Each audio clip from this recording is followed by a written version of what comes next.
All sports, all plays. All sports, all plays.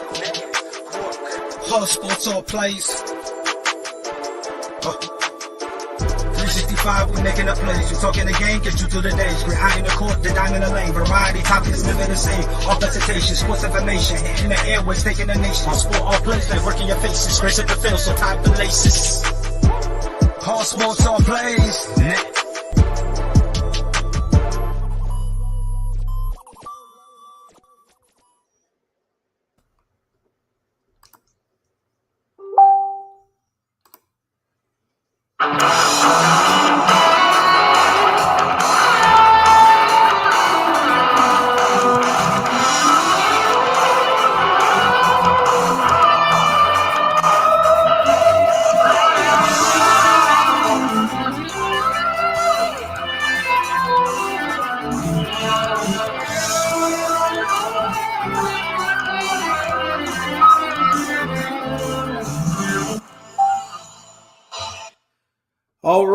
All right.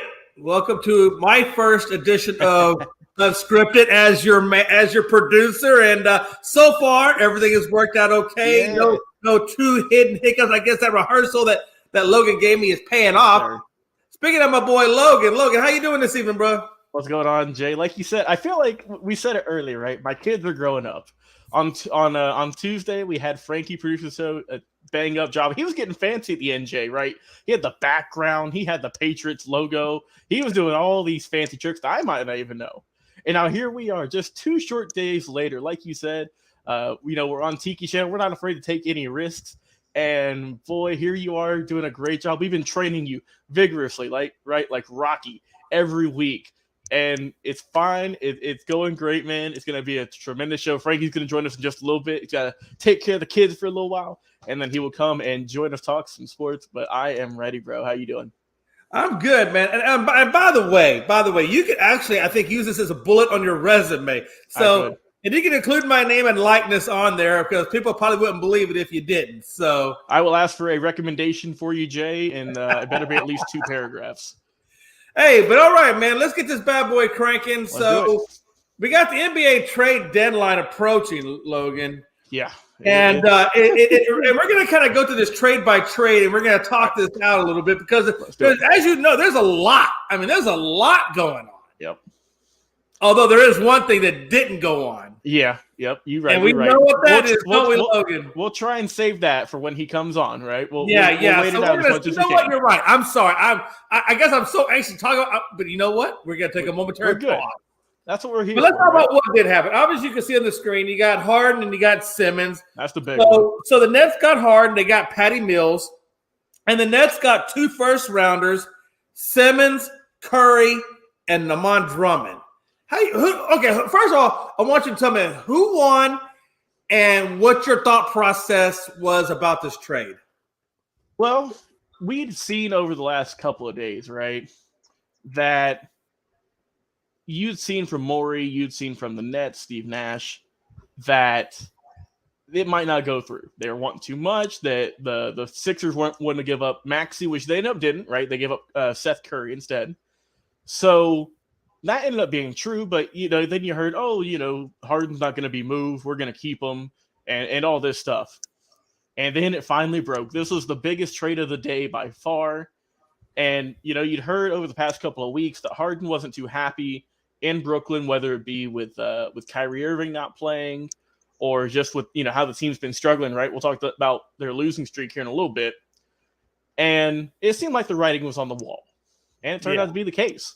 As for Simmons, right, hasn't played at all this season, had signed that big contract extension, and didn't get to play a single game with that team that he signed the extension for. As for the other guys, before I talk a little bit more about it, like I said, Philadelphia gave up Seth Curry, right, a very good 3-point shooter, very efficient. Andre Drummond, right, a veteran. And also the 2 first-round picks, right, which could be potential future starters. We don't know, who they're going to be, obviously. But, 2 first-round picks are always a good get. As for Brooklyn, like I said, you get Ben Simmons, right? When he's on the floor, Jay, when he plays, look, I know he can't shoot. We talked about that dozens of times. But he's going to quicken the pace. He is a probably top 5, top 10 perimeter defender in the league whenever he's playing. And that's something that Brooklyn desperately needs right now. There's a reason they're on that losing streak.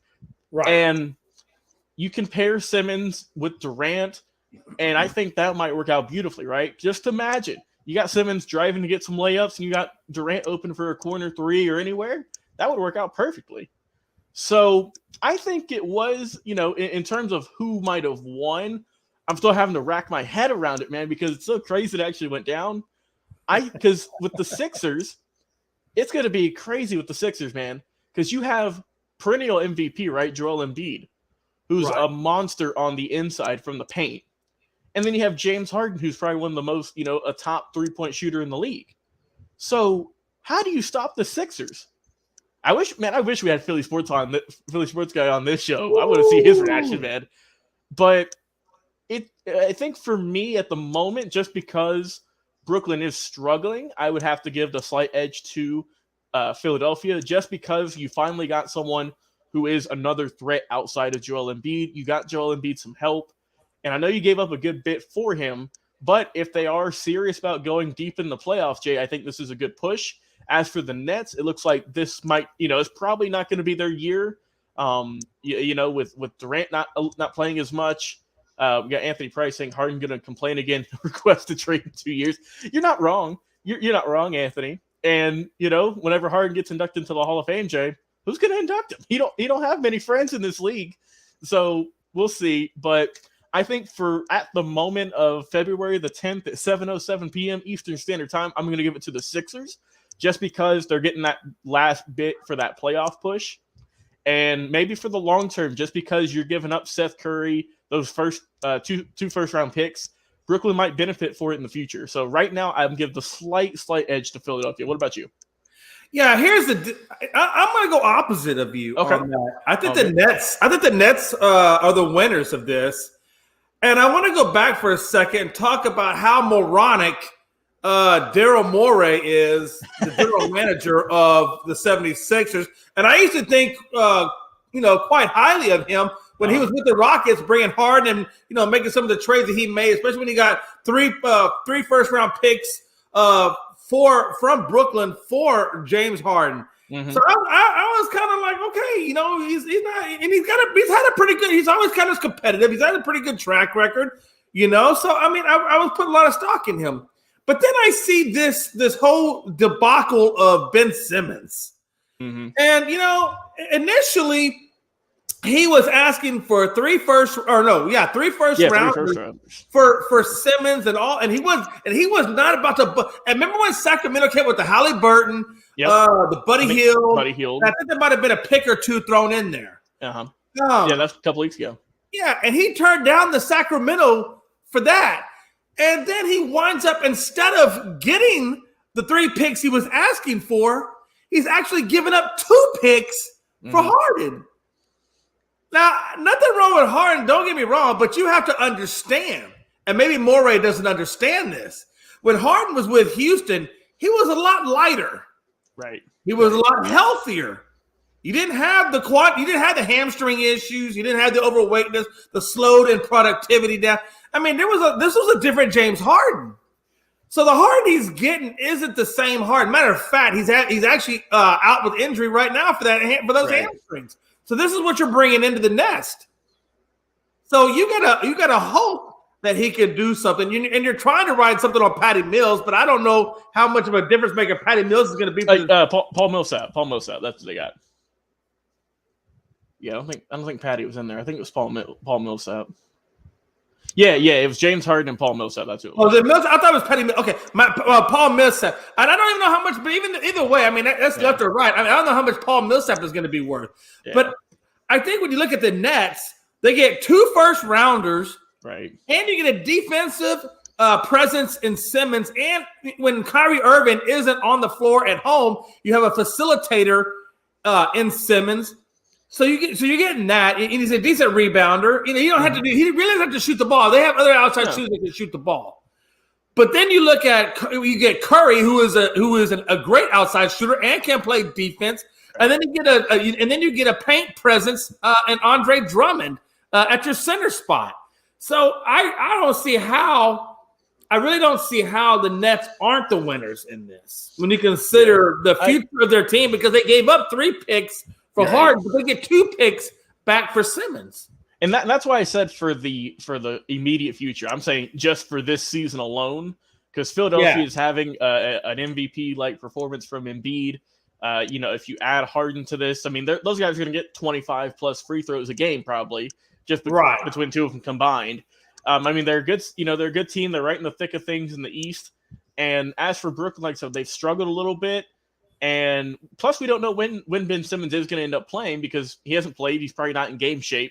So it still might be a little bit of time. But I do think that in the future, right, it obviously, if Philadelphia doesn't win a ring in the next, 2 years, or however long Harden's under contract for, I think Brooklyn would probably win. But that's just my thoughts on it at the moment. But absolutely. And I guess we'll have to wait and see completely on this. But I just have a hard time understanding Morey's thought process when you're trying to get picks and now you're giving up picks. I don't know. Hey, maybe he knows more than I do. That's why he's got that high-paying job. Yeah. We'll break down a little bit more of the Brooklyn Nets here in a later topic. So we'll move on to the Bucks. You had Bucks in a 4-team trade. You got the Bucks, you got Detroit, the Kings, and the Clippers. And the Bucks, the trade that they pulled off is amazing. I don't know how they did this, man. I don't know how they did it either. But you're getting a guy with championship experience. Mm-hmm. Seasoning, and has got a good shot in Serge Ibaka from the Clippers, and they get 2 future second-round picks from Detroit. That's what Bucks got. Right. Then you look at Detroit. Detroit gets Sacramento's Bagley, the number 2 overall pick, Marvin Bagley III. And then the Kings get, and I can't even say this, I hope I say his name right, Dante DiVincenzo. There it is. DiVincenzo. There you go. They get DiVincenzo. They get Josh Jackson from Detroit, and they get Trey Lyles from Detroit. And then the Clippers get Rodney Hood from the Bucks, and they also get Ojale. There you go. Thank you. You're so good at these names. You get Ojale from the Bucks. And if you don't think that the Bucks are the winners in this, that is crazy, because Hood, Ojale, they're not. They're to me. And then you got DiVincenzo, whatever. Those guys aren't necessarily needed for their championship run, but Ibaka is a huge winner in that, don't you? Or what do you? How do you feel about that? And then we'll get. Oh, by the way, Frankie, the Laker, is here, so now we can talk about the Lakers. What's up, Frankie? Frankie, you're muted, by the way. He's we'll give him a minute. Yeah, we'll come back to Frankie. Let me talk about this trade real quick before we get Frankie back here. So, I mean, Detroit got Marvin Bagley. We knew that he was sick of being in Sacramento. That's, it's the Pistons. They're not going to do much. Nothing really to talk about there, right? Right. The Clippers, they're struggling, right? George is out for the year. They're not doing nothing either. So, not much there. Ojale and Hood, I mean, I don't know a whole lot about them. So, Milwaukee, I'll get to them last. Sacramento got, a decent amount of young players. They got DiVincenzo, who's been a pretty solid player. I think he might be hurt, actually. Josh Jackson, right? He was a former top overall pick, didn't really pan out. And then Trey Lyles, who I know has been around the league for a little bit. So not a whole lot really going on there. But I'm with you. Obviously, Milwaukee won this trade. You get Serge Ibaka, a proven veteran, good shooter, and also those 2 future second-round picks. Which, I mean, honestly, Jay, if you don't want the 2 future second-round picks, you can just couple them together and trade for a first round if you wanted to. So package them up. And plus they got a little bit of cash too, cash considerations. So I think the Bucks did a great job, right? You got something to improve on your already great team that won a championship last year. So I like the pickup for getting Ibaka. Plus you get an enforcer, right? Someone who's not afraid to go out there and beat someone up during the game. So. And then Anthony Price saying, I want to know why John Wall's still on the Rockets. I think just because John Wall didn't play any this season. If John Wall would have been playing, we might have seen him get traded. But, I mean, who wants to eat a dead contract, right? That's probably why. And I think the Lakers are really the only ones that were really going to make a push for Wall. But the Rockets are going to want picks. They're not just going to want, right? They're not just going to want Russell Westbrook. They're going to want picks, something tangible that they can build off of. And Russell Westbrook, that's just a trade for a trade, and they're not really I can't see that working. Matter of fact, not only is it a trade for a trade, but they got to eat. The Rockets would have to eat about $7 or $8 million more than what John Wall is worth. Right. So, yeah, good point. So, I mean, there would have to be some sort of pick compensation in there, or a young talent in there that would motivate them. And I knew John Wall wasn't going anywhere. I knew, and I dang sure knew Russell Westbrook, because who's going to take, like you said, who's going to take on Russell Westbrook's, issues plus the money? Yeah, good point. Frankie, you there, by the way, buddy? Looks like his mic's unmuted. Nope, still nothing. All right. Frankie, you not with us yet? We'll keep going, Jay. What? Yeah, Oh, there you yeah. go. Okay. Yeah. Sorry, I'm fixing a couple of things right now. Look at What's that going on, guys? multitasking. What's up, Frankie? We missed you. I missed you guys too. Sorry, I'm late. It's all good. All good. Also, Jay, you don't want to throw that comment up there by Isaac Michael about how he was cured? Hey, listen. I'll put a lot of things up there. I'm not talking about no herpes. I was say, we're not putting that up there. I'm going to go ahead and get rid of that one on our Facebook page. But what's our next trade, Jay? Yeah, so the next trade is by the way, no, we can get that last. Spurs and Raptors. The Spurs were able to acquire Goran Dragic and the 2022 protected first round pick from the Raptors, and they got the Raptors got Thaddeus Young and Drew Eubanks from the Spurs. I don't think maybe the protected first round pick will help out the Spurs. Dragic, I don't think he does anything really to help them. Thaddeus Young, I mean, he's been kind of thrown around the league from time to time. Drew Eubanks, I don't know, man. I really don't know what to make of this trade. To me, it just seems like a lot of lateral moves. Unless that 2022 first round pick comes to fruition for the Spurs, I don't know what really. To me, it's a lateral move. Yeah, I mean, there's been rumors it's probably going to happen that Dragic can get bought out and go somewhere else, right? Maybe a backup point guard on a championship team, maybe. Spurs, they're not doing a whole lot right now. Like I said, that first round pick, protected 1 through 14, might pan out to be something, but we're not too sure yet. As for Toronto, I mean, they've kind of struggled up and down this year. Thaddeus Young's a good, role piece. Drew Eubanks, they already let go of, I think. And then that second round pick, I mean, you could get someone in the second round, but I think it's a pretty lateral move. Nothing too crazy there. But like I said, I think the most interesting part is what is that? Who's that draft pick going to be for the Spurs? Because they got to draft good. They got to draft good. They want to get back into contention. What do you think, Frankie? What do you think about the Spurs Raptors trade? What was the trade? So you got the Spurs acquired Goran Dragic and 2022 first round protected pick from the Raptors, and the Raptors got Thaddeus Young and Drew Eubanks, and they also got a 2022 second round pick. Well, it's good on both sides. When you get picks, for future, it's good. But I like the Spurs picking up what's his name? That's really good. Goran Dragic? Yeah, Goran Dragic. That's a really good pickup for the Spurs, especially for Greg Popovich. He's gonna do great things with him. He always likes to get that one good top player. Like DeMar DeRozan for a couple of years and stuff like that. But that's a good pickup for the Spurs. Yeah, like I said, we'll see if he ends up playing with them. Exactly. And I almost kind of think the Spurs are in rebuild mode. Does anybody think that the Spurs aren't in some sort of a rebuild? They haven't been good in a few years, really. I mean, they haven't drafted the best, so they just gotta. I think that draft pick's more valuable than Dragic at this point, honestly, because Dragic's older. The Spurs ain't doing nothing, and like I said, that's why I like that first round pick for them if they can. That was the best part of the trade, I think, opposed to what Dragic's been doing.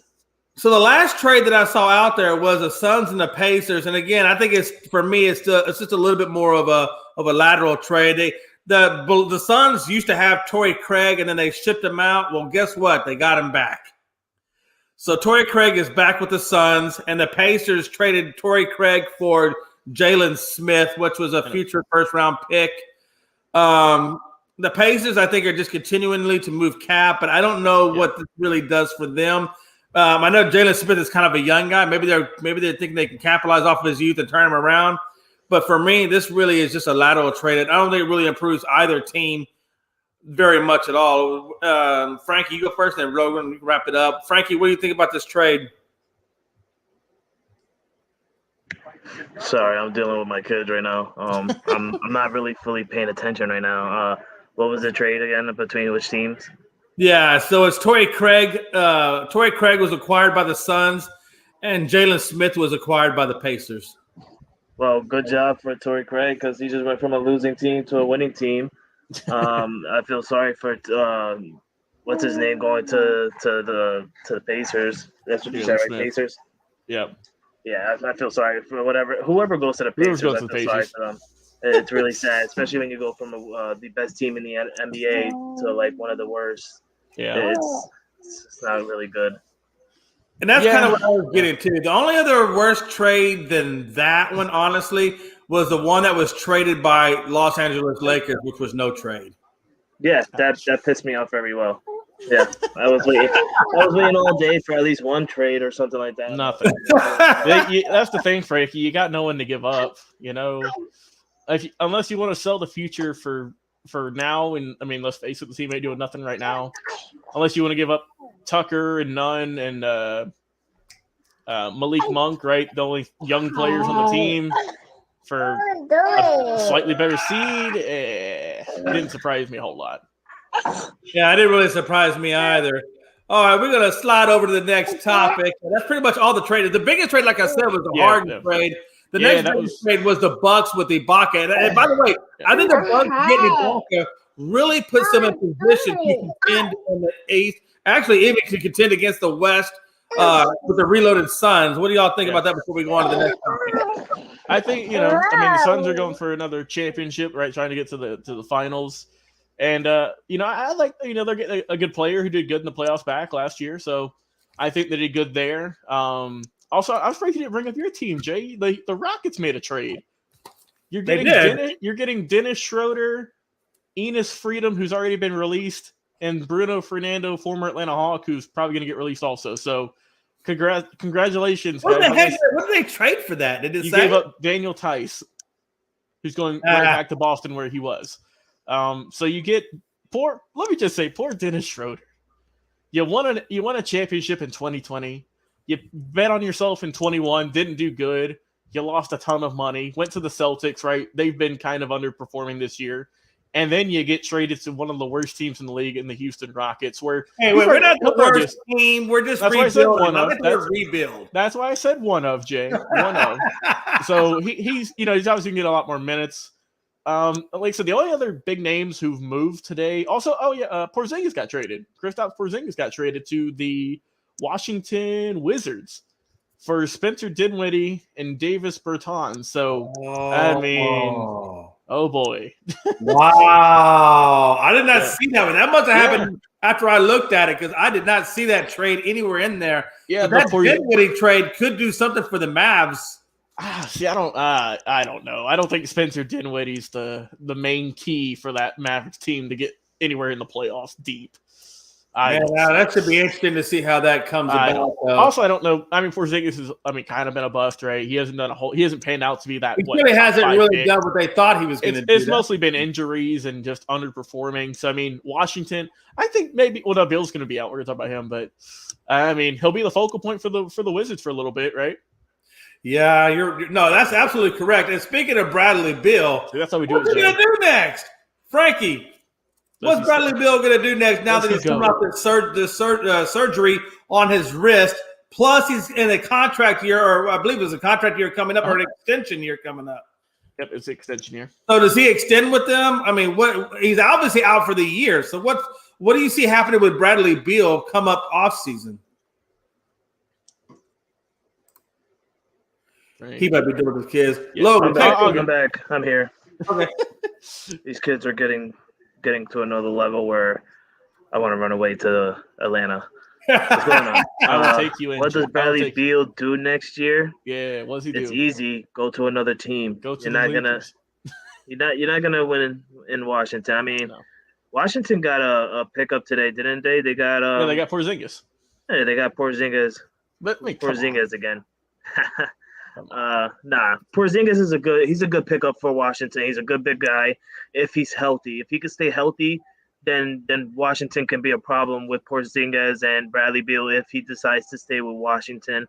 They got other people there as well. You know, they got Kyle Kuzma, many good weapons. But for Bradley Beal, if you want to win and become a champion, you're gonna have to go and look for a team that has championship caliber players. You know, like Milwaukee or Miami, somewhere where you don't want to join a team to say, "Oh, I'm joining a super team, so that way I can win a ring." Go to a team where you know you can win a ring. That's not a super team, you know, like Miami or Chicago, you know, or Cleveland. Even Cleveland, Cleveland is doing good with young talent players. Where they don't have a big name star besides Kevin Love, and really nobody's even talking about Kevin Love. So that's showing you right there that he's not doing what he normally does.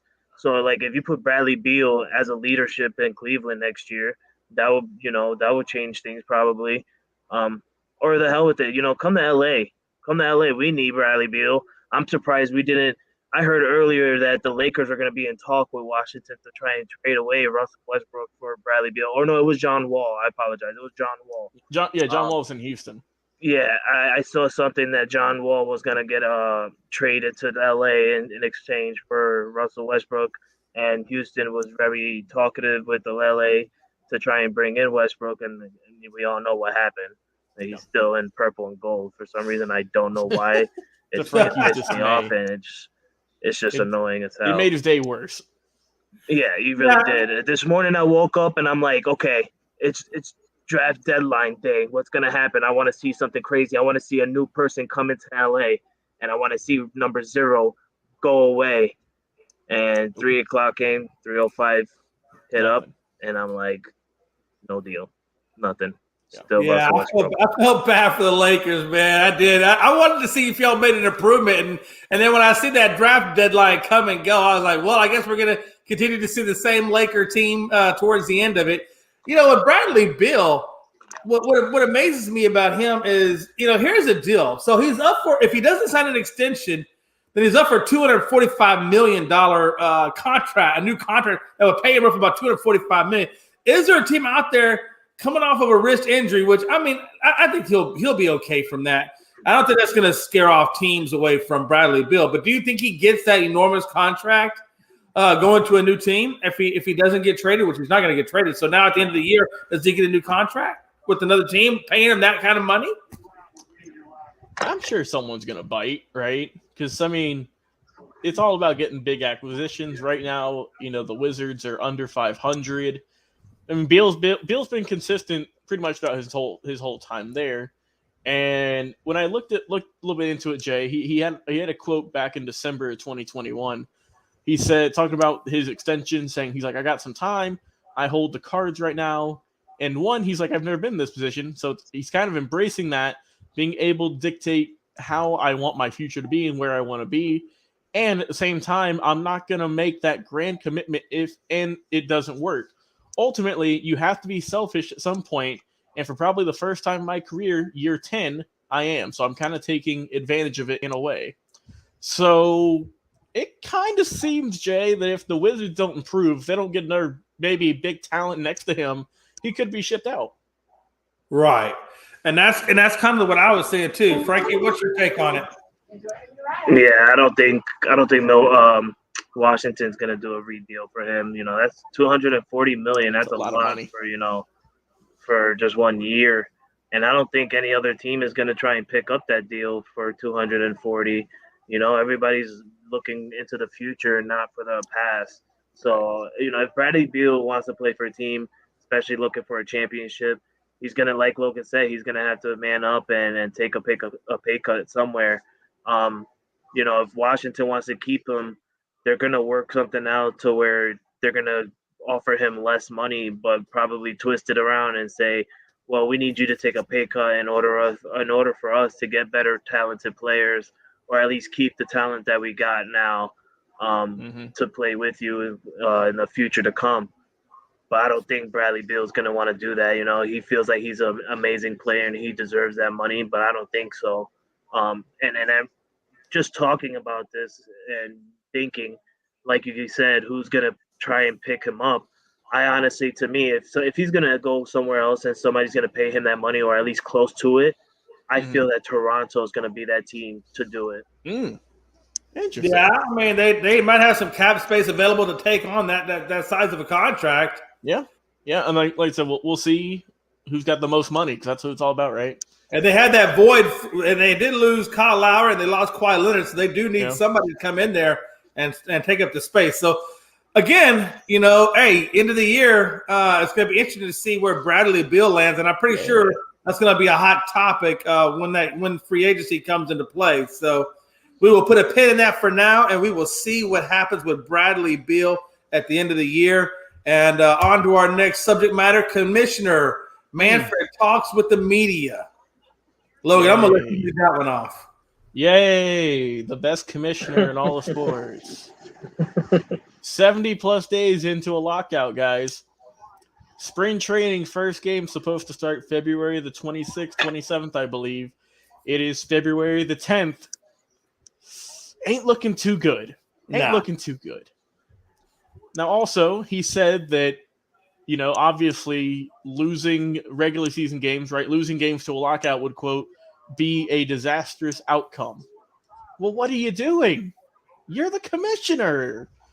And he said something today, Jay, that I don't understand at all. He said, one of the players was saying something, and Manfred said, phones work two ways. Sir, you are you are the commissioner of baseball. You preside over every single player personnel in this league. And all this is on your head if you don't get this season started on time. People ain't going to be happy. Oh, yeah. And, I said it before. I applaud the players standing up for what they want some more money, want whatever else they want. Like I said, there's a ton of stuff going on. And like I've told you guys many times before, once the MLB starts losing money, once the owners' money starts coming out of their pockets for no games, then you'll see some change happening, right? Because these players, they don't have to play. A lot of them don't have to play. They're millionaires. They could sit out as long as they want. So I think that, they got to do something with the lockout, but also, two other bullet points that came out of him meeting today. We're getting the universal DH back for the NL seemingly for good, so I applaud that. I liked it in 2020. Can you explain to some people what that means? Yeah. So people like Jay. So what it is, a universal DH, right? In the AL, obviously, the pitchers don't hit. So it's pretty much going to be the same thing in the NL. Pitchers are not going to be able to hit now. It's going to be you get a DH, you get in there, you get someone for your team on the NL, and no more pitchers are going to be hitting. I just want to say shout out Max Fried for the Braves being the last Silver Slugger winner for the foreseeable future, right? Oh my God! I had Jesus. And we can't say nothing because Logan here is a defending champion in the MLB world. So I thought I was only going to get this for 365, but the way this season's going or not going, I might get it for a little bit longer, guys. So I'm just saying. But also another interesting thing going on here too is they're no longer going to have the worst record gets the first pick. They're going to do a draft lottery, so that's interesting. Oh, that is interesting. I like that. It's kind of like the NBA. It's kind of like the NBA, and I like that. The NFL needs to do that. I don't care if you're the worst team in the NFL. That means you're just the trashiest team in the NFL that season. They need to do a lottery pickup so that we can see who actually gets a first-round draft pick. That's really good. I like that. I like seeing something different because, we always see the same few teams in the bottom, right? Going for the first overall pick. And the thing with baseball, too, is, it takes 3-4 years sometimes for these guys to even make it to the big leagues. So, I like the draft. We haven't seen? Logan, I got a question. You know what we haven't seen in a while? Yankees in the World Series, baby. Yankees in the World Series. That's what we haven't seen in a hot minute. Been I could say the same about you. I could say we haven't seen Houston cheated their way to winning a World Series in a long time. See that? That's classic deflection. That's the first sign of losing. Classic deflection. It's okay, Frankie. I got you, man. Oh well, when you face my team to cheat to get to the World Series, of course I'm going to keep on going and saying that you guys cheated to beat us. It's been going on for 5+ years. It's going to go on for 10+. Hey, look, we can have a whole show on this. Let's just keep it to the topic at hand, okay? All right. Let me ask you this, Frankie. What do you think about Manfred and these players? Are they going to get it done? What's going on with this craziness? Man, I really hope that they get it done because, I've been saying it for weeks, man. Frankie the Yankee needs to come back. He's missing you guys. You know, I know. I miss Frankie. He's I miss on a Frankie long. He's been on a long vacation, and he needs to come back. He's in the sunny side right now. He was hoping to catch the Yankees in spring training over there in Tampa, but now it's at a halt. And my man Frankie the Yankee decided to just go to the Bahamas instead and chill in Nassau. So it's understandable. You know, he wants to get the tan and be relaxed. It's cool. And once, you know, baseball comes underway, he's gonna come back in Jay's face and show him what's going on, because all the trash talk that Jay's talking about my Yankees, his team still didn't beat my Yankees last year, so it doesn't matter.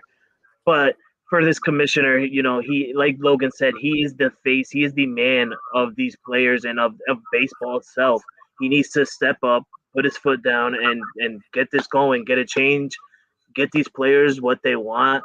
Let's not get them too much, you know, because he's also a commissioner, so I understand. You know, he's trying to work on both sides. You know, he's trying to be the guide, the owner, and he's also trying to be like a guy to help the players. So it's tough on him, but I really hope soon, you know, he can get it done, and we can get an agreement going on, because we need this going. We need baseball back. I miss baseball. I miss my pinstripe boys. I know you miss your Astro Stars, and my man Logan is missing those brave Tomahawks. So we miss our teams, and commissioner, come on, man, get it done. Yeah, you know, I know a lot of it seems to be, you know, with the players, you know, they want more say so over the length of their contracts instead of being held down to them. And I get that. And I know the owners and the commissioner want expanded playoffs so they can generate some more revenue. And I think it would be a fair compromise if they could work on, if the owners could come into some concessions on, you know, the length of contracts.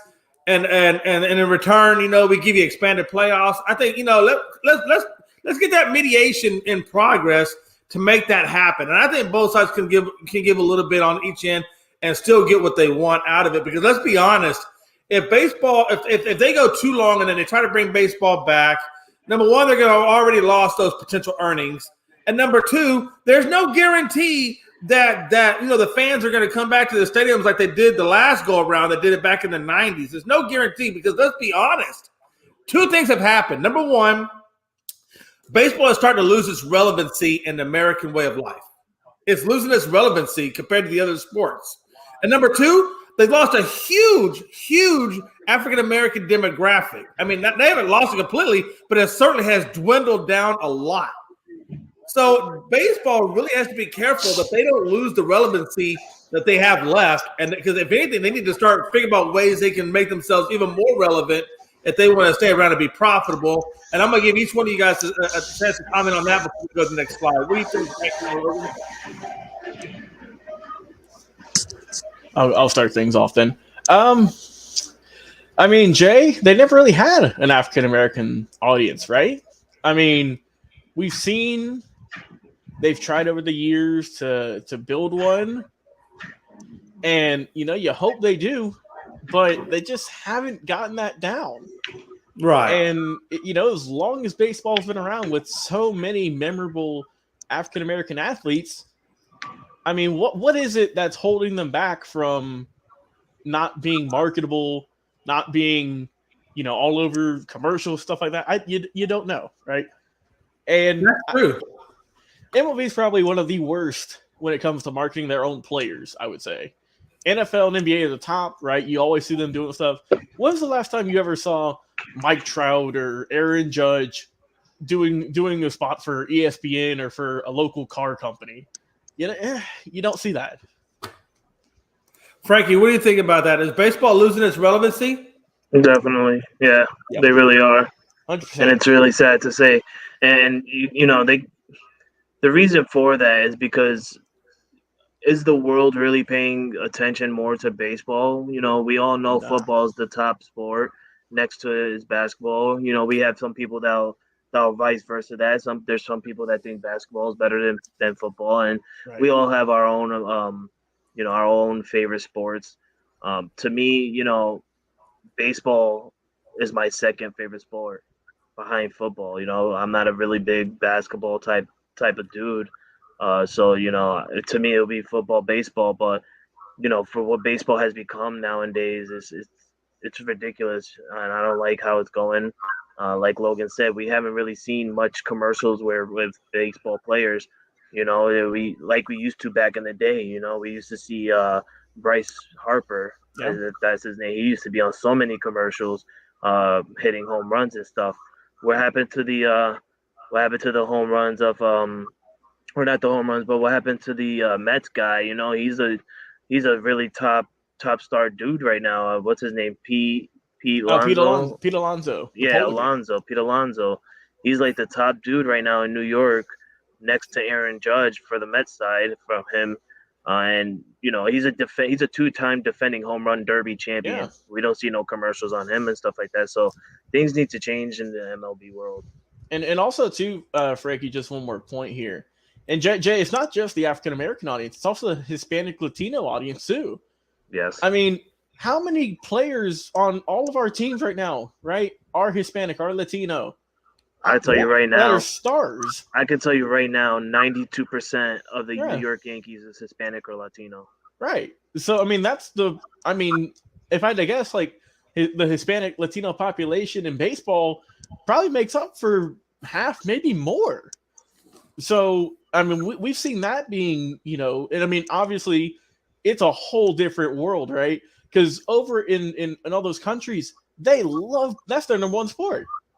But in America, right, the game known as America's pastime, what's going on with it? I don't know. I don't know, man.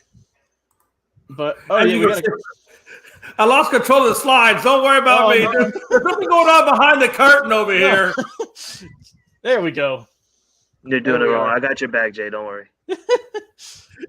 There's nothing going on behind the curtains. It's just Jay playing around with craziness. There we go. Commissioner, there we are. Jay, throw that comment up there by Damian Hernandez. Yeah. Talk about baseball. Yeah, he says baseball, golf, and NASCAR are the most boring sports in the world because it takes too long to watch, and that's what we see nowadays. Hold on. Let me get my quick question, quick, Frankie. Hold on. Is because nowadays, right? Everyone wants instant gratification, instant affection. You want things quick, because every other besides, I mean, NASCAR and golf, obviously, NASCAR, golf, and baseball. What do all three of those have in common? They do not have a time limit, a shot clock, or anything like that. They are not timed. Basketball, football, hockey, all of those, you have time. They're going to take an hour, 2 hours, and then you'll be in and out. Baseball, you could be there for 6+. NASCAR, I'm not sure. Extra innings. If it goes extra innings, you're done. NASCAR, they run for hundreds and hundreds of laps, not counting cautions. And golf, it's 18 holes for multiple days. So that's what it is, Damien. They don't have any time limit. But Frankie, you were saying nobody likes that. Does he not like that? I like a sport that goes on for hours. I'm sorry, I hate the time limit. Like, I want to see a football game that goes about 4 hours. Oh. I mean, I understand. Excuse my language. I understand that the players will be tired and everything like that. But man, I love to watch sports goes on for hours. I love baseball going on for that long. I mean, yes, it's boring sitting there, watching strikes and watching foul balls get hit and stuff, but it's entertaining. Honestly, it's really entertaining when a player hits a foul ball and you're just in the crowd with a bunch of other people and your guys are fighting elbow to elbow to try and catch that foul ball. That's amazing. That's an amazing. I mean, yeah, you'll come out with a gash in your eye, but that's something to remember yourself by. Like, wow, I got that gash going for a foul ball. Or look how I got the scar on my forehead. Yeah. Or when you're in NASCAR, Now, I'm a Hispanic dude, right?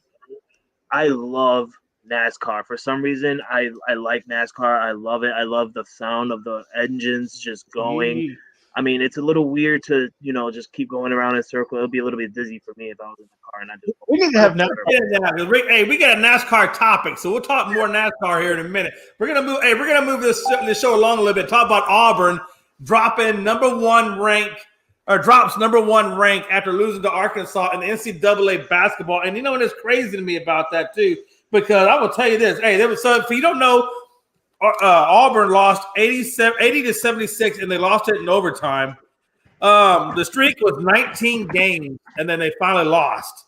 So that's quite a big of a long of a streak. They got upset by Auburn, dancing during the pregame on their logo, and so they basically took that vengeance out on them during the game. So I guess if you go into Arkansas, don't dance on their logo because you're probably going to get a different team than if you hadn't danced on the logo. Gonzaga obviously most likely will take over the number 1 spot. Jabari Smith had 20 points. And Walker Kessler had 16 points, 19 rebounds, and 7 blocks. So it's not like Auburn didn't put up a good fight. Obviously, it went into overtime, so you know that they did. But at the end of the day, it looks like we're gonna get a new number 1, and Gonzaga and Arkansas did topple the Auburn Tigers. So what do you think, Frankie? Man, that's funny. Auburn losing to Arkansas. I actually heard that game on the radio because I was at work that night, and it was really funny to me because when they said, the Arkansas fans are running onto the court, you're not stopping them, it put a picture in my head that you just see security guards trying to stop every fans to try and come on the court, but you're not going to stop them when you're beating the number 1 ranked team in the world. It sucks for Auburn, honestly. It really do because it was a close game. I think it was like a 3-point loss to Arkansas. Really great part on Arkansas's part, because that puts a little bit of momentum on your back going into March Madness, which is coming up in a couple of weeks. But for Auburn, man, this is really tough. It's really sad. You guys had the number 1 spot for so long, just to give it up at the very end to Gonzaga. And congratulations to Arkansas, man. You guys keep this in your head, because if you guys can beat the number 1 team in the states, in the country. I'm pretty sure you guys can keep that momentum going. Yeah, and no doubt. Tough loss for Auburn, but you kind of could have seen this coming because against Missouri, a couple weeks ago, they barely won by 2 points, and they only won by 1 point against Missouri, and then a couple of days later, they only won by 2 points against Georgia. So they were kind of getting close to that loss, but they kept holding on. But then, like you said, Arkansas something was in the water that night, right? And a quote by Arkansas coach Eric Musselman, he said, "There won't be a better crowd than that in the next 50 years. Nobody that was here did not have fun, unless maybe an Auburn fan." So I think that pretty much sums it up. That's true, though. Yeah, and especially, winning OT, winning overtime, that amazing dunk at the end that didn't count for some reason with the fireworks getting set off and then the crowd running the field. That was a great sight. And a huge win for Arkansas. But I think Auburn will bounce back. They have a very talented team, and we'll see how they can come back in March Madness. And a lot of times, though, Logan, when you do lose a game like this, it just kind of puts things in perspective, and you have to go back to the drawing board. And it could be the game that helps Auburn get into the Final Four and hopefully, maybe even further. So we'll have to wait and see how Auburn reacts to the Arkansas loss. But I, like you said, I don't think it's the end of them. Switching gears now, we're going to talk about. I'm sorry. You know what's real funny, Jay, is what you said that Auburn was dancing on the logo. I feel that in every sport, every time somebody dances on the logo, they end up losing. I feel like they should just ban that. Yeah. Everybody should stop dancing on opponents' logos because the end results are going to come back to you. Yeah, because you're giving them fuel. You're fueling that fire. Yeah. You can't pour kerosene on a gas or a fire and expect it not to explode, Frankie. That's not going to happen, brother.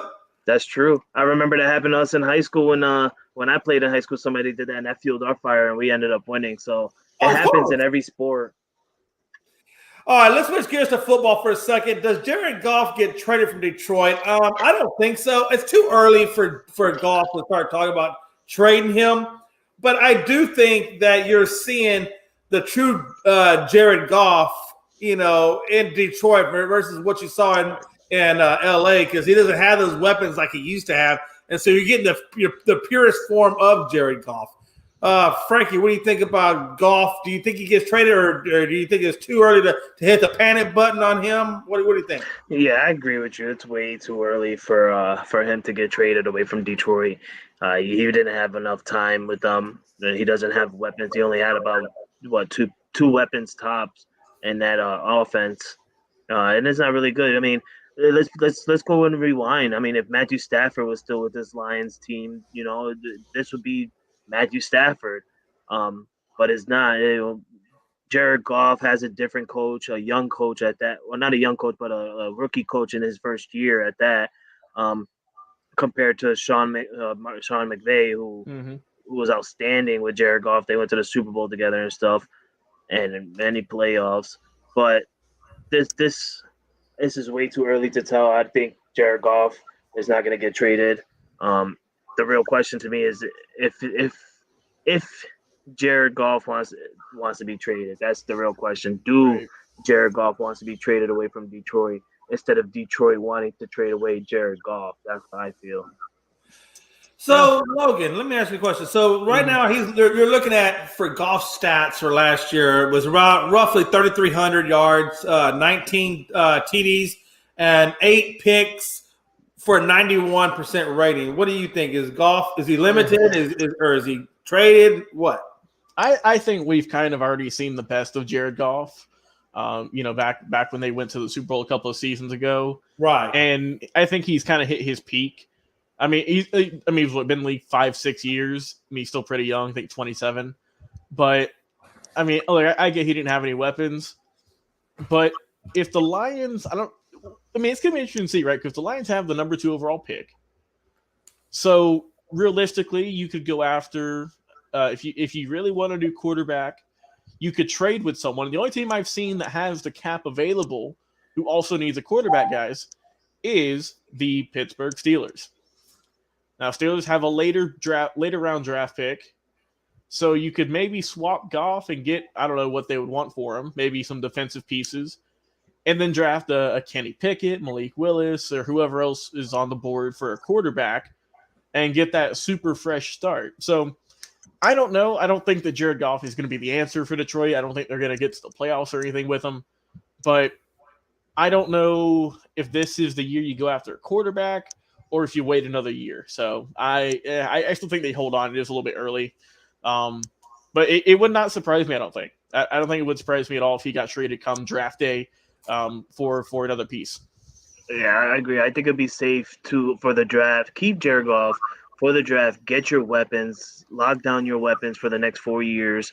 And then in the following year, if you feel that you still need to trade away from Jared Goff, then you go ahead and you trade him, and then you go ahead and you draft in a young rookie quarterback, where you already got your weapons and you just got your rookie QB and stuff. I feel like that's what the Detroit Lions should do if that's what they want to do. Hey, by the way, off topic, I just saw where they put it in the group chat where Snoop Dogg got arrested for sexual allegations right before the days before the Super Bowl. So we may have a new replacement in the Super Bowl halftime show. No, that's not going to happen. No, they're not going to replace him. It's Snoop Deal Double G. The Super Bowl's in his hometown of Englewood, California, and he's going to be with the person that started his career in Dr. Dre.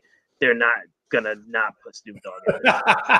Murder was the case that they gave him, and he beat that rap. So maybe he walks away from this one. I don't know. It's gonna be tough. Plus, Snoop Dogg just became the owner of Death Row Records, so he's got the money to get away from this. We'll see what happens. We'll see. But yeah, all right, we're gonna roll on now to the next topic before I get myself in more trouble. Brooklyn gets smashed by the Celtics, losing streak, lose to 9 games. Now, let me say this. You knew you had no Harden. He's hurt. You had no Irving because it's a home game, and you had no Durant because he's hurt. So they literally had none of the big three there. You knew they were going to get smashed. And let's be honest. It was a pretty rough one. I think it was 126 to 91. Ouch. And Brooklyn has now slid down to the number 8 seed and currently on a 9-game losing streak. Hey, for which you just lost Harden. Now he's gone. He's out. And you lost Paul Millsap. He's gone. But you are bringing in Seth Curry, Andre Drummond, and Ben Simmons. You can't wait for them to get fast enough. Ben Simmons. He added Ben Simmons in there like that's going to change anything. That's funny. Looks like Jay hit froze, so we're going to pick it up from there. Man, Brooklyn got smashed. And the reason why I'm laughing, Logan, I want to let you know the reason I'm laughing is because there's so much talk about the Lakers and how they're looking right now, but there's not much talk about what Brooklyn is doing. Now I understand, Brooklyn is having tough times because their star player, their so-called used to be big three, are all injured. But I don't want to put that out there. I understand KD's injured. Who cares? We know what KD can do when he's on the court. The situation with Kyrie, we know that's what's gonna happen. Brooklyn was obviously home, so we already knew Kyrie was not going to play. But the James Harden situation, now, the real question to me is James Harden really hurt? Because if James Harden plays the first game with a 76ers jersey, that's just going to, put something on there where James Harden, I feel like he's not hurt. I just feel like he's saying he was hurt because he was tired of playing for Brooklyn. And, he just decided to, sit the bench and hopefully pray that they traded him, and they did. So now that he's with Embiid and the 76ers, which, by the way, was an amazing trade and an amazing pickup for 76ers, and James Harden got what he wanted. He wanted to team up with Embiid. He said him and Embiid would destroy the court. So James Harden got what he wants. So now if the 76ers don't do something, something's got to – I don't know. Something's going to have to change there because this is what Harden wanted. The 76ers traded huge for this. I don't know. To me, I feel like James Harden was just tired for playing for Brooklyn. He faked the injury, got the trade, and I feel like he's going to come back really soon, like real quickly within the first game, probably after the All-Star break. He's going to come back and play the first game with Philly. Yeah, it'd be crazy, right? It wouldn't be too far-fetched, but it's. I mean, I was wrong. I'll admit it. I thought that whenever Durant went down, Harden went down, whatever, that the Brooklyn Nets were going to struggle, but they'd be fine. I was wrong. I was dead wrong. 9 straight. Frankie, this is a team that is supposed to be competing for a championship this season. The one that everyone thought was going to run the East, right? The one that everyone thought was no one was going to go through them. Yeah, sure. The big three that they assembled, right, that we're going to win championship after championship. They've played in 16 total games. In, a year plus or whatever? So, oh, God. It's just rough, man. And, I don't know what to tell you if you're a Brooklyn fan. Reinforcements are on the way. And you know what I kind of hope that happens, Frankie? I hope that whenever Ben Simmons comes back, plays his first game, I want him to shoot and pull up from 30 feet and sink it. Nothing but net and then wink in the camera, right? He's been training this whole time, shooting threes like Curry in the gym. Wouldn't that be a great story? And just a big middle finger to the Sixers organization. Well, I really hope that he does that. But the real thing to me is I hope he's learning and he's fixing his free throws. That's what I want. Right. If he can sink in a lot of free throws now that he's with Brooklyn, if he sinks in more free throws than he did last year in the playoffs with the 76ers, then he deserves to look in the camera, wink, and give him a little gunshot like, yeah, look what I can do. We'll see. All right, what do we got next? Also, if you guys saw in the comments, Jay lost internet, so it's tough, man. It's the world going against Jay right now. But we got something special, Frankie. What do you got? Yes, this is my topic, everybody. This is my topic. I got the shirt, Frankie, just for this topic. Unscripted, y'all. Yeah. Last year, if you guys didn't catch us, we did a unscripted live commentary night 2 for WrestleMania. This year, we will be coming back and doing another WrestleMania live commentary. We don't know yet. We're going to get together. We don't know if it's going to be night 1 or night 2. It's going to be one or the other. Right. But we're definitely going to come back here. We're going to be a live commentary, all 3 of us. We're going to show our faces. We're going to have special guests. I'm going to talk to some of our people on ASAP and see if they can help us out and get some legendary wrestlers in here because we had some people on ASAP Network from before, like Stevie Ray, which is Booker T's brother, and many more. I'm going to try and get them back in here and share some thoughts of WrestleMania. But WrestleMania is coming up. It's a 2-night event. It's going to be on April 3rd and 4th. That's Saturday and Sunday. And we only have 2 matches that are locked down right now, which is the Universal title between Brock Lesnar and Roman Reigns. And then the second match is the SmackDown Women's Championship match, which is between Charlotte Flair and the 2022 Women's Royal Rumble winner, the rowdy Ronda Rousey. She's back. She came back at the Royal Rumble. She won it. She challenged Charlotte Flair this past Friday night, or last week's Friday night, to challenge WrestleMania versus Charlotte Flair. So those are the only 2 matches right now. Many more matches are going to be locked in, coming soon. Hopefully by Saturday, maybe Monday night, we will know more on many or more matches for WrestleMania, because this Saturday is the Elimination Chamber match, which is in Saudi Arabia. If you guys are going to want to watch it, you can watch it live on Peacock if you guys don't have it. And that match right there, that pay-per-view is going to, pinpoint on who's going to face who and what's going to happen in the next storyline coming up for WrestleMania.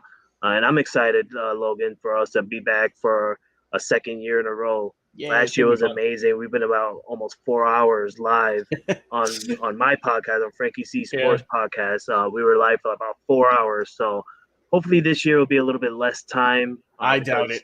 I doubt it. That's also. Oh, man. But it's going to be fun. I'm excited. WrestleMania is in Dallas, Texas again, the home stadium of Jay's Dallas Cowboys. And I wish Jay was in here because, it's in his stadium. I want to get his thought. He's not a really big wrestling man, but we're trying to get him into it.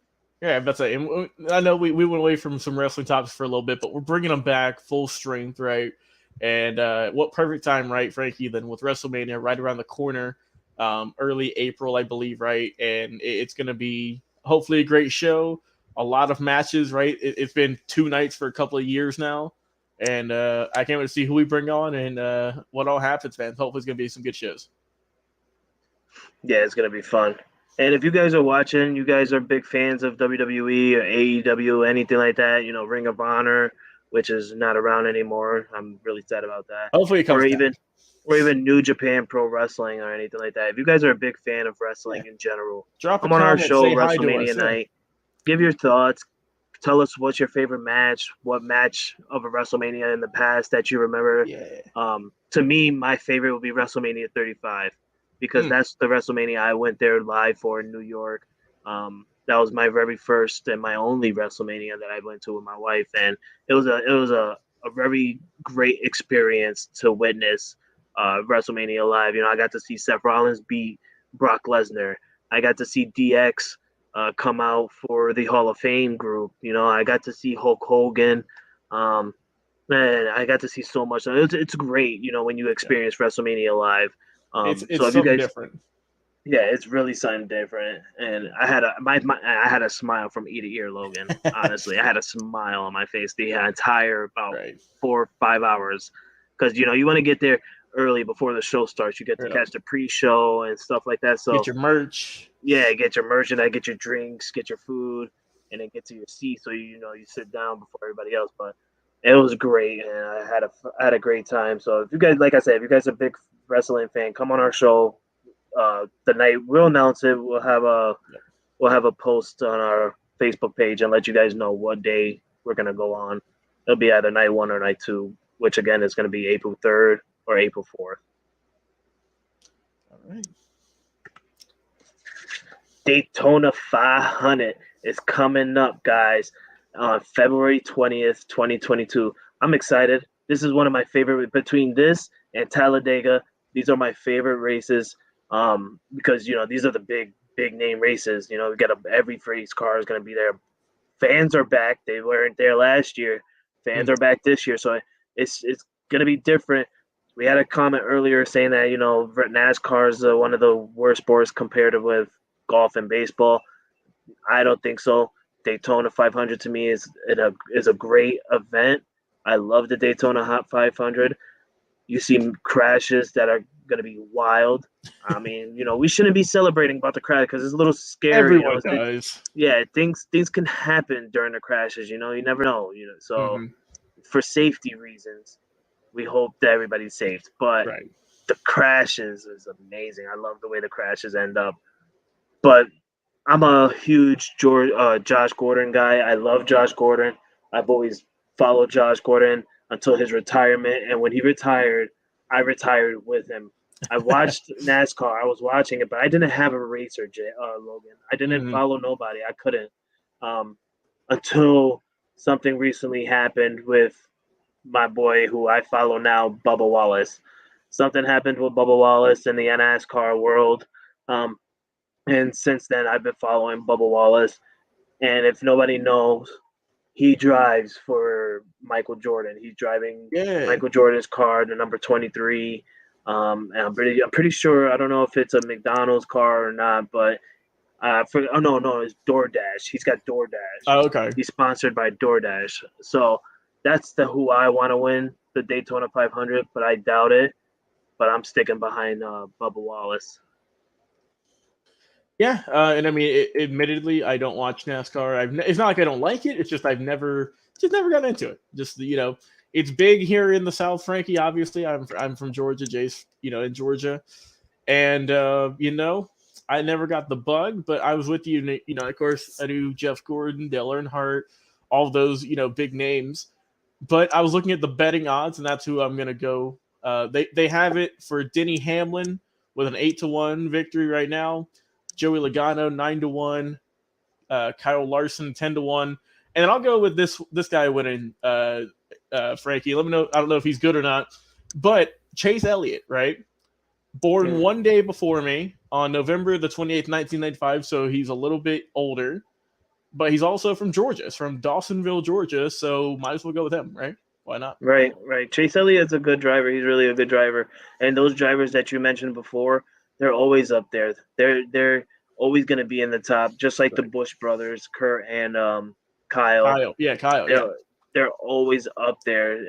So you expect one of them to probably win because they're always up there. But something happens in Daytona where at the last maybe 8 to 5 laps, something can happen, and one of these no-name people that we don't even mention end up surprising us and winning the Daytona 500, where you'll see the thing on the bottom that says first win since like 2015 or something like that, and that's I like things like that. I'm hoping Bubba Wallace can win. And I will say one more thing before we move on, Frankie. I did did a little bit of quick research.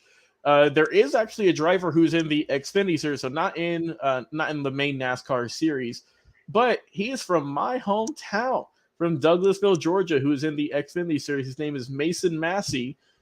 He just started in the Xfinity series this year, so I might have a new driver. He might be the one for me, Frankie. He might be my go-to guy. Oh, let's bring him in. I'll bring him in, man. Yeah. What's going on? What's going on, Jay? My cat unplugged my internet, and now I got logged out of StreamYard. So that's what they all say. I had to go to my backup phone. Oh God! All right. Well, don't worry. We got you covered for tonight, but just do it only once.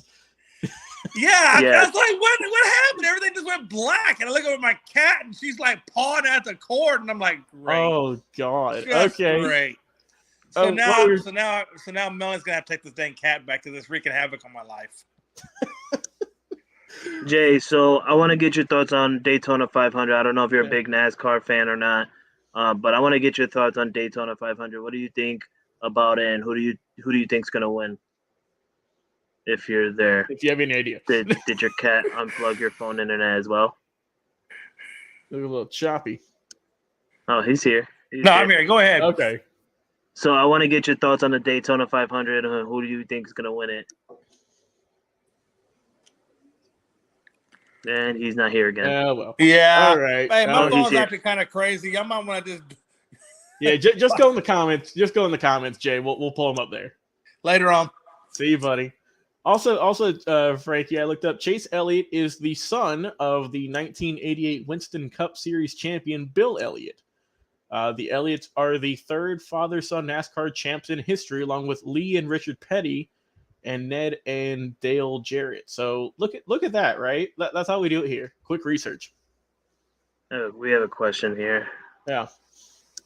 Do y'all really think Harden or to make a difference and help the Sixers in the playoffs. I mean, to be honest, he doesn't do anything in the playoffs. Just look at the teams he played with. It would be, it'd be the first time if he produced. He ain't done nothing really before. I think regular season will be fine. Postseason, different story. He hasn't proven anything to me in the postseason. But maybe this is the year. You never know. What's up next, though? I mean, he had a good run with Chris Paul and the Houston Rockets. I mean, it depends on who's with him. If he has a right person where he can work with very well, then I feel like they can make a strong push. But we can't just blame this on James Harden. We can also blame this on Embiid and the 76ers as well, because they had the number 1 seed last year, and what happened? They got canned early. So you never know. All right, what's up next, Frankie? Team figure skating medal ceremonies delayed. Reports of failed Russian drug testing. Now, for those who don't know, Russia, for the Olympics, they don't even have a team. They go by the Russian Olympic Committee, the ROC. ROC. And this is the reason why, is because of drug testing. They got tested positive for drug testing, and it was a year where they won so many medals. They didn't win the overall medals, but somehow they were winning medals left and right. And this happens again, and it's getting out of control. Logan, give me your thoughts on this. I don't know if you followed it. Yeah, I saw a little bit of this, right? And bro, what's going on here? I mean, can Russia just stop doing illegal stuff? I mean, so I did see, right? I looked up Russian teen skater, and the female on the screen, last name, her name, she's 15. Frankie, she's 15. Kamia Valivia, I believe, something like that. And, and there's reports of testing positive for a banned substance at 15, dude. Now, look, I know me and you weren't doing Olympic stuff at 15, but come on. Really? It's sad to see, honestly. I don't get it. And, it sucks because this is the top of the top, right? The best of the best in the world. And like Frankie said, Russia, they got caught, they got banned, and here we are with them as the ROC. And now we're seeing that, the medal ceremony got delayed because they just keep failing drug tests. So I don't know, man. It's crazy, and it's a shame. I really hope they change it, man. I really do, because this is ridiculous for Russia to get caught with the positive, or maybe, positive drug test again. It's insane. Especially Jay, I see you're back. Man. She's 15. Yeah, I lost internet, and I didn't realize it.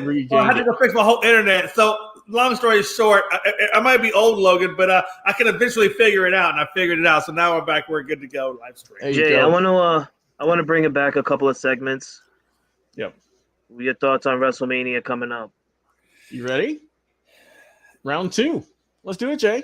Hey, listen. Hey, I'm doing it. Are we going to do this again? Oh yeah, we announced it. We're going second year in a row. Last year was on Frankie C Sports. We're live for about 4 hours for night 2 of WrestleMania 36, and this year coming up, WrestleMania 37, 2-nighter. We're coming back for a live commentary. We don't know yet. We're gonna get together and discuss whether we want to do night 1 or night 2. And it's on Peacock. It's on Peacock, and I got that on that app on my TV, so I will definitely be there. There you go. Jay, give me your thoughts. Give me thoughts on WrestleMania. What do you remember as a kid growing up about wrestling and WrestleMania? Man, you know what? Hey, when I was growing up as a kid, we didn't have WrestleMania, Frankie. We had Hacksaw Jim Duggan, WWE, and it was old school. As a kid, I never really got into it all that much. I got into a little bit, like Hacksaw Jim Duggan, Ted DiBiase, Dr. Destiny Williams, so forth, the Freebirds, whatever.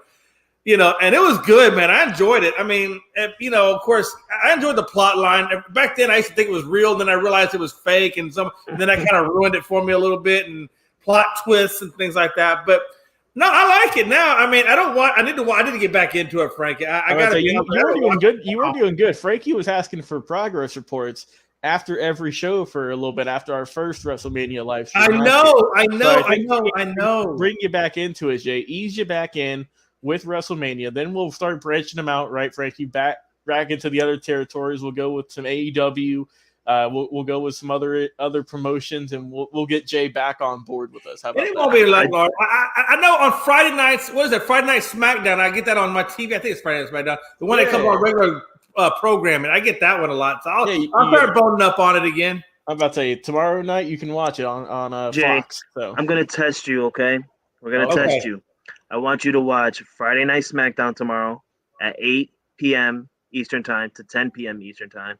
After SmackDown, I want you to tune over to TBS and watch AEW Rampage. And and that's 1 hour. Yes, that's 1 hour long from 10 to 11.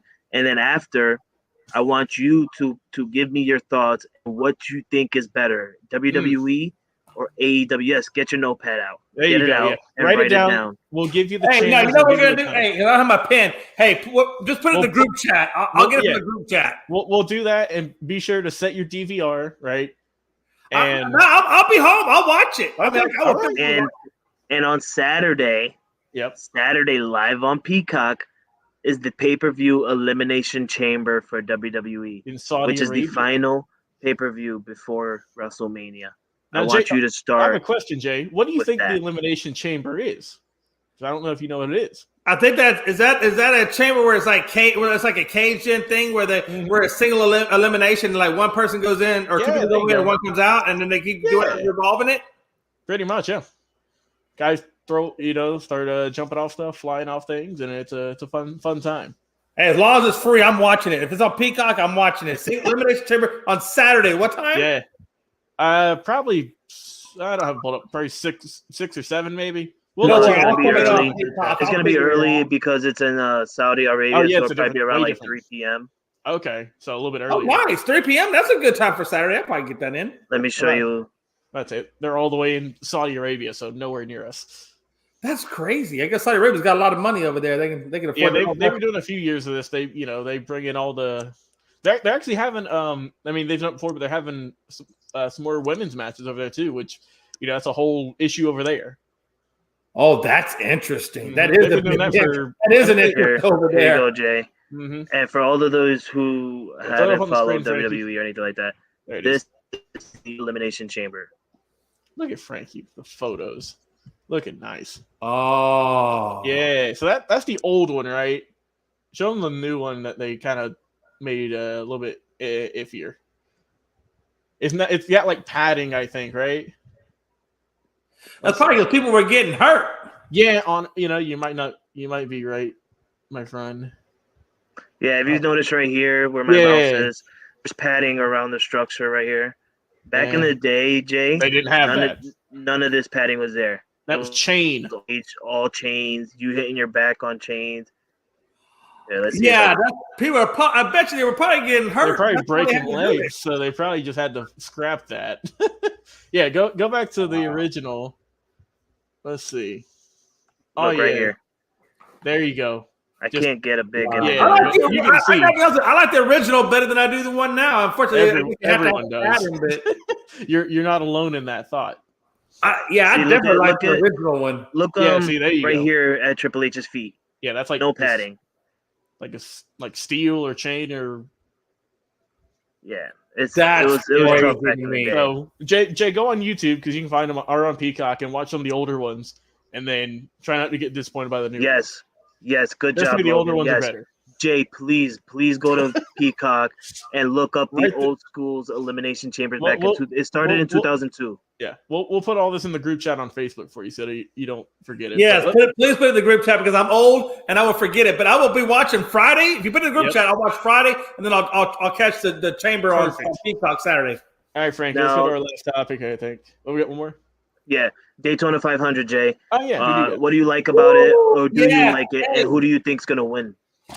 I wrote it down because I didn't want to forget it. There we go. I got Kyle Larson with his 10 wins and 6 poles. So I'm going Kyle That's your Larson. pick. And yeah, I know I kind of played it safe. I probably could have picked, maybe like a Kurt Busch or, I told Danny you, Logan. Hamlin. I probably They could have always Danny pick one of Hamlin the or Bush something. But brothers. Yeah. I was about to say, Danny Hamlin I went the guy from Georgia, so. Danny Hamlin is going to be up there. The same with your pick and the Bush brothers. They're all up there, but I'm going to stick behind my race car driver. My man Bubba Wallace. Yep. Michael Jordan's driver. You think old Bubba's gonna get it? You think he's gonna win it? Bubba. No, he's not gonna win it, but I'm gonna stick behind him and hopefully he does win it. Every time I watched for the past, I think it was like 3 years. I watched the Daytona 500 and the highest I seen Bubba Wallace come in for the Daytona 500 was at least 14, maybe 12. Maybe this is the year. Hopefully this is the year. Hopefully, maybe some of these top names gets crashed. Who knows? Did you get your thoughts on this one, Jay? Yeah, hey, real quick on that, if I may. Yeah, go ahead. Hey, so Camila Valavas, I can't say her name right. Your guess is as good as mine was. Yeah, I think it's Anyway, Camila. We're gonna go with Camila. Russian. Just go with V. Yeah, we're gonna go with Camila V. So she got busted doing trimtrazodone. It's the abbreviation is TMZ. She got busted with that. And you know what? And I was looking it up, and all it really is a drug that treats chest pain or angina. So I don't know. Look, here's the deal. The USA does not ban this drug. It's not a banned substance in the US. It's only a banned substance worldwide. So my theory is this. If it's used to treat chest pain and angina, how is it really physically enhancing you to do, whatever it is you need to do in the Olympic world to win? I don't know what the advantage of that is. So, right now, Russia is looking at sweeping the figure skating gold medals. And this is really the only thing that's holding them up from sweeping. And the girl's 15 years old. I don't think she's out there trying to do anything crazy. I think she probably took something for some chest pain and whatever. But I think that, me personally, look, man, I think she should be able to keep her medal. I want the U.S. to get a gold medal as much as anybody, but I don't want to get it the wrong way. I think she deserves it. I think, she should be allowed to sweep it. And it just is what it is. How did you guys feel about it? For one, before I go, I just want to say they're not sweeping the gold medal. Nathan Chan for the men's figure skating for USA. No, this is women's. I'm talking about women's. It's women's figure skating that they swept it. Not like maybe, women's, maybe because U.S. women's are not that good. They get up there and they're like the bronze and silver. Yeah, I understand. Okay, I thought you meant like all over for Russia. No. I was just speaking on the women's figure skating side of it. Okay, then my apologies. Yeah, it is accepted. They use drugs. But I feel the reason why they're getting hammered with this is because it's Russian. It's the Russian Olympic Committee. They got in trouble for this before, not for this specific drug, but for other drug related reasons. And I feel like they're just trying to say, listen, if you're going to use something, let the Olympic medic people know, so that we can let you guys know if it's okay to use or not. Because if you're just going to go ahead and shoot yourself up with something that's going to help you with your chest pains or something like that, they're not going to know that. They don't think that. They don't know that. They're just, in their mind, they're like, oh, Russia again are doing it. They're taking drugs again. We don't know what kind of drug it is, but let's go ahead and let's delay this ceremony and let's test them out and let's see what she took.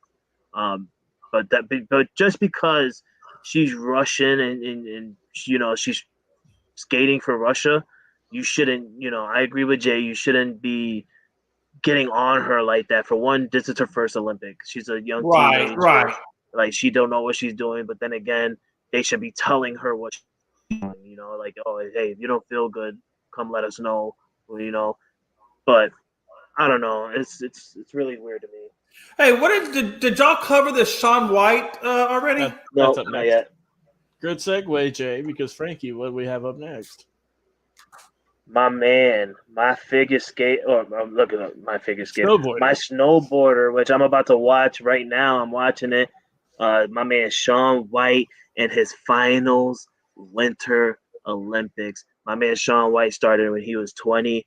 He is in his 30s, mid-30s right now, and he is calling it a career, guys. Give me your thoughts on this.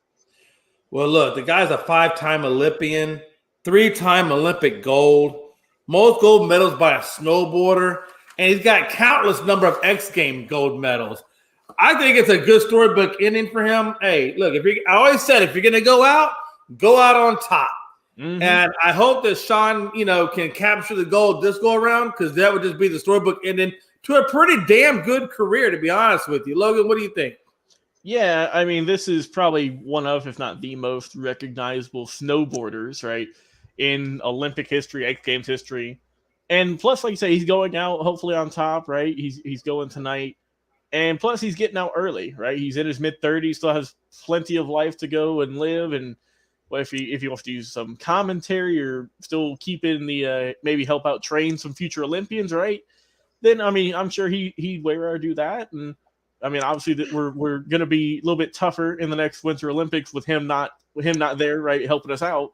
But like I said, hopefully he can help bring it on home tonight. Hopefully for a gold. But we're wishing the best for him, and what a tremendous career he's had. One of the most decorated snowboarders of all time. Frankie, your thoughts? Man, I love Shaun White. It's tough to see him go. Just like I love what's his guy, Philip. You know who I'm talking about, the swimmer. I can't think right now. Yeah, Phillips. Yeah, what's his name?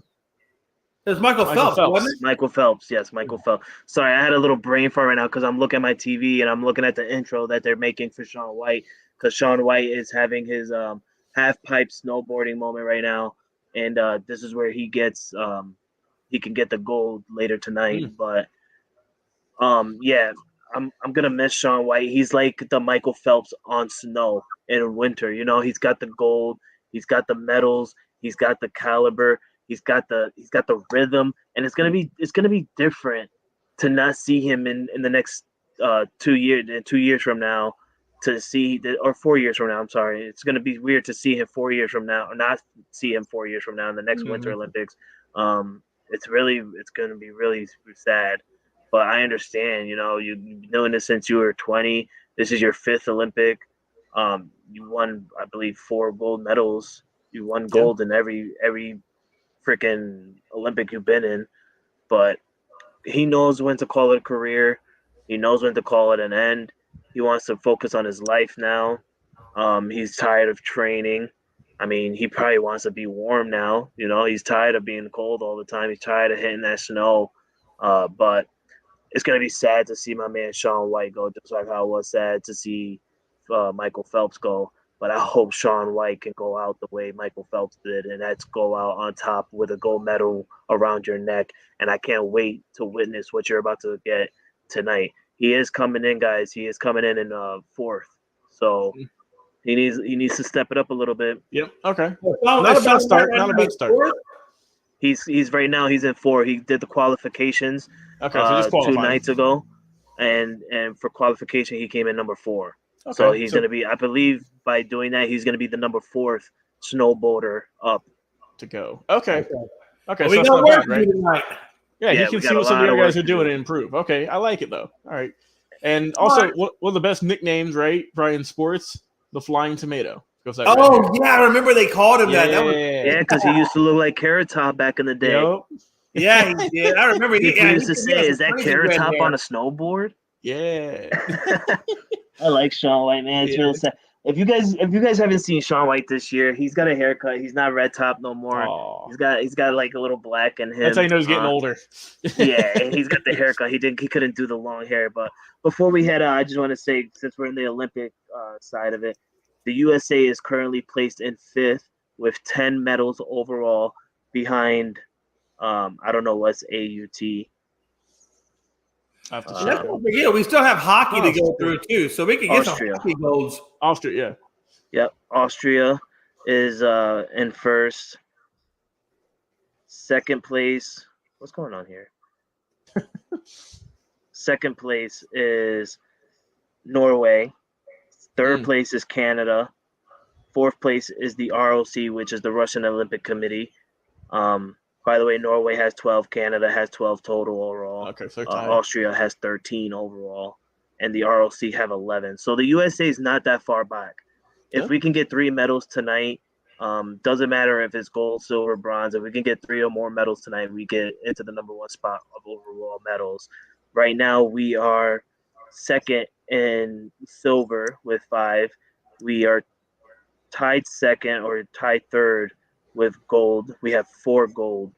2 nights ago, I was writing you guys, and I said we had 0 gold medals. So 2 days later, we have 4. So we're stepping it up really big. And we have 1 bronze. For the gold medals, we won gold in snowboarding, women's snowboard cross. We won gold medal in the snowboarding women's half pipe by Chloe Kim, who won back-to-back gold medals on that. That was nice. I saw that on Twitter. Yeah, she got it with the first one. She scored a 94 overall. That's crazy. That's sick. In her very first try. So, and then we have Nathan Chen, who won gold medal in the men's single figure skating. And we got Justin, I can't say his last name, Sconnerfield or whatever, I don't know. But he got it in mixed Orel's team figure skating. Those are our full gold medals. Shout out to all the Olympians.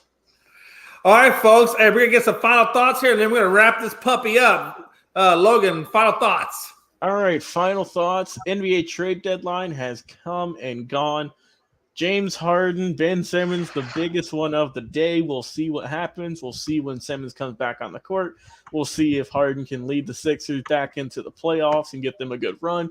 You never know. Commissioner Manfred needs to do something to get some baseball going. And also, leading the Saturday, guys, we are giving our Super Bowl picks this upcoming Saturday for the big game on Sunday. So stay tuned for that. Frankie. Yeah, I have no final thoughts, man. I just, I'm trying to focus more on wrestling for our show. Oh, yeah, we'll get some more wrestling on the show. We'll get some on Saturday. I want to bring more wrestling back into our show. But that's when, it's coming up soon. Like I said, we got Elimination Chamber Saturday. We got WrestleMania on April 3rd and 4th. Please stop on our page. Like, share, follow us. Do what you can. Even with the ASAP Network, All Sports, All Play. Sports Network, go ahead and go there, follow us there, and please, guys, we love the supports. We love you guys stopping by. We love the reactions, the comments. It's amazing. Also, if you guys have the time, please go on and watch the Winter Olympics, man. It's amazing to watch. I understand it's not like the Summer Olympics, but it's an Olympics, and represent your country, guys. USA, United States of America, one of the greatest country, one of the greatest country in the world to me. Go ahead and watch Shaun White, man. He might win the gold tonight, and you guys will witness history, because you guys could go on for years to come in the next couple of Winter Olympics and say, man, I miss Shaun White. It's not the same as Shaun White. If you guys never seen Shaun White, this is your last chance to do it. No, I definitely agree with you. It's going to be I expect it to be a pretty amazing performance by Shaun White. I think he's going to go out on top. I don't think I know he qualified 4th, but qualifying and finishing are 2 different things, and I'm gonna keep the hope alive that he takes gold tonight. Hey, listen, this has been Unscripted. You can find us on Facebook. You can find us on Tiki Channel under ASAP Network. And until Saturday when we give our predictions, there's been another episode, and we appreciate you for Logan, Frankie, and myself, man. We'll catch you Saturday. We out of here.